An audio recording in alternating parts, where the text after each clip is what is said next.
ঈদ করতে সবার গন্তব্য এখন বাড়ির দিকে। ঘরমুখী মানুষের কারণে সড়ক মহাসড়কে গাড়ির চাপ থাকলেও নেই দীর্ঘ যানজট। সড়কের পাশাপাশি নৌ রুটেও রয়েছে স্বস্তির ভ্রমণ।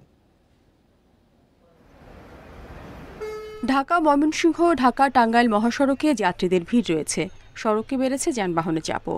গাজীপুরে চান্দানা চৌরাস্তায় যান চলাচল করছে ধীর গতিতে। তবে নেই চিরচেনা যানজট।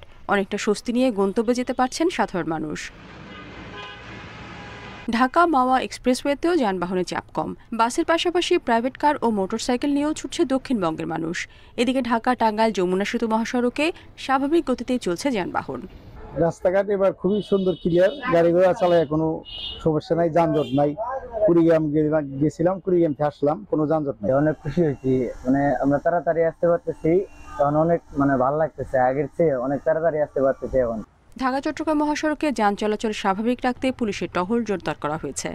মানুষ যেন নির্বিঘ্নে এবং সুন্দরভাবে ঈদ যাত্রা করতে পারে, তার জন্য আমরা নিরলসভাবে কাজ করে যাচ্ছি এবং সুশৃঙ্খলভাবে নিরাপদে একটা ঈদ যাত্রা উপহার দিতে পারবো এই আশাবাদ রাখি। বরিশাল সহ বিভিন্ন লঞ্চ টার্মিনালে নিরাপত্তা জোরদার করা হয়েছে। এছাড়া পাটুরিয়া দৌলতদিয়া ও আরিচা কাজিরহাট নৌ রুটে স্বস্তিতে পারাপার হচ্ছেন যাত্রীরা। রাতবাড়ী দৌলতদিয়া ফেরিঘাটেও নেই গাড়ির সারি।